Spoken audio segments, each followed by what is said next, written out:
Assalamualaikum warahmatullahi wabarakatuh. Jumpa lagi bersama Pade. Bagaimana kabarnya anak-anak cerdas? Semoga dalam keadaan sehat walafiat, ada dalam lindungan Allah Subhanahu wa taala. Pada kesempatan ini Pade akan berbagi informasi tentang materi kelas 6 semester 2, tema 7 kepemimpinan, subtema 3 ayo memimpin, pembelajaran 3. Sebelum pembelajaran dimulai, Pade meminta anak-anak untuk berdoa dulu. Setelah berdoa, menyanyikan lagu kebangsaan Indonesia Raya. Link lagu telah Pade siapkan di deskripsi bawah video ini. Tinggal klik saja linknya oleh anak-anak. Dan tidak lupa Pade berpesan pada anak-anak untuk tetap senantiasa disiplin menjalankan protokol kesehatan, menggunakan masker apabila pergi keluar rumah, mencuci tangan menggunakan sabun dan air yang mengalir setelah selesai kegiatan, menjaga jarak dan senantiasa menghindari kerumunan. Silakan anak-anak pelajari dan simak video pembelajarannya sampai selesai supaya materi dapat dikuasai dengan baik oleh anak-anak. Setelah anak-anak menyimak dan mempelajari video ini, Pak Ade berharap anak-anak untuk mampu menyusun teks pidato, mengidentifikasi nilai-nilai Pancasila yang diterapkan oleh anggota koperasi, menuliskan informasi tentang bentuk-bentuk kerjasama dalam pendidikan antar negara di ASEAN. Silahkan anak-anak amati, Pak Ade menyajikan gambar dua anak perempuan sedang melakukan percakapan. Adapun isi percakapannya, bergotong royong menandakan bahwa kita saling membutuhkan dan bukan makhluk paling sempurna. Siapakah kamu menjadi pemimpin yang dapat menghargai sesama? Masih ingat tentang teks pidato Pak Badrul? Ya, bagus sekali. Nah, pada kesempatan ini juga Pade akan menyajikan teks pidato. Silahkan anak-anak teks pidatonya dibaca, dicermati dengan baik, karena setelah anak-anak selesai membaca teks pidato, Pade akan menanyakan tentang bagian-bagian dari pidato. Yang pertama pembuka, yang kedua yaitu inti, yang ketiganya penutup dari teks pidato tersebut. Juga Pade akan bertanya tentang isi teks pidatonya. Silahkan anak-anak cermati, baca dengan baik. Ini adalah teks pidato. Silahkan anak-anak baca teks pidatonya. Sudah selesai? Baik. Kalau sudah selesai, Pade akan bertanya tentang pidato, bagian pembuka, inti, kemudian bagian penutup. Menurut anak-anak, yang pembuka yang mana? Ya, itu adalah pembuka. Kemudian yang intinya yang mana? Ya, betul, paragraf 2, 3, dan 4. Itu adalah bagian inti dari pidato. Dan bagian penutupnya yaitu paragraf ke-5. Bagaimana anak-anak bisa membedakan antara pembuka pidato, bagian inti pidato, kemudian bagian penutup pidato? Bagus kalau sudah bisa dipahami. Anak-anak sekarang dapat tugas dari Pade tentang membuat rancangan teks pidato. Tadi sudah anak-anak baca, gambarannya sudah ada. Nah, ini adalah tugasnya. Buatlah rancangan teks pidato tentang kesejahteraan bersama koperasi. Bagaimana? Sudah bisa dipahami maksudnya? Bagus. Nah, kalau sudah bisa dipahami, Pade berlanjut ke isi teks pidatonya. Nah, berdasarkan teks pidato di atas, apa yang dapat anak-anak ketahui tentang koperasi? Silahkan didiskusikan dan dikemukakan.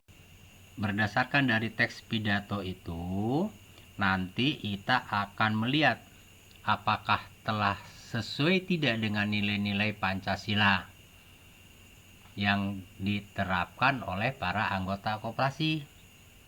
Nah, butir-butir Pancasila ini secara lengkap anak-anak bisa melihat di ketetapan MPR nomor 2 MPR garis miring 1978 tentang Eka Prasetya Pancakarsa. Di situ secara rinci dijelaskan dari sila ke-1 sampai ke sila ke-5 dengan jumlah 36 butir nilai-nilai Pancasila.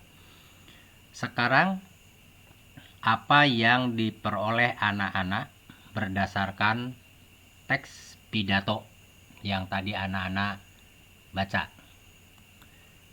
Silahkan.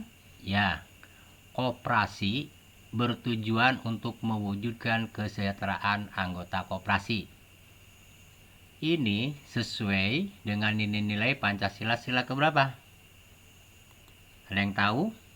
Ya, mengembangkan sikap saling tenggang rasa dan tepa salira. Sila ke-2.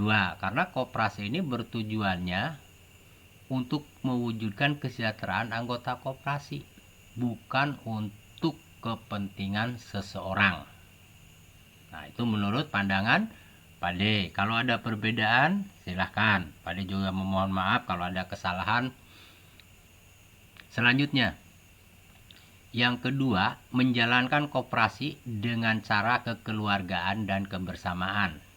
Nah, ini sesuai dengan nilai Pancasila sila keberapa? Silahkan. Betul. Memajukan persatuan dan kesatuan bangsa. Ini merupakan nilai-nilai sila ke-3. Selanjutnya, keputusan koperasi berdasarkan musyawarah.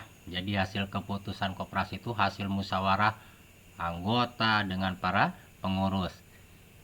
Ini sesuai dengan nilai-nilai Pancasila sila keberapa? Ya, sila ke-4. Tepatnya di butir mengutamakan musyawarah dalam mengambil keputusan untuk kepentingan bersama. Selanjutnya, anggota koperasi memiliki kesempatan yang sama untuk menikmati hasil. Nah, ini sesuai dengan nilai-nilai Pancasila sila keberapa? Ada yang tahu? Ya, sesuai dengan sila ke-5, butir nilainya mengembangkan perbuatan luhur yang mencerminkan sikap dan suasana kekeluargaan dan gotong royong. Untuk selanjutnya, Pak D meminta ke anak-anak untuk menyebutkan kerjasama Indonesia di ASEAN, khususnya di bidang pendidikan. Silakan anak-anak bisa mencari ke internet atau buku nanti supaya lebih lengkapnya lagi. Sekarang kita diskusikan terlebih dahulu. Nah, silahkan. Apakah anak-anak sudah ada yang menemukan jawabannya? Ya, ini contoh-contoh bentuk-bentuk kerjasama dalam bidang pendidikan di ASEAN. Yang pertama, beasiswa pendidikan. Seperti Indonesia yang memberikan pendidikan kedokteran, bahasa, dan seni untuk mahasiswa terpilih dari negara-negara ASEAN.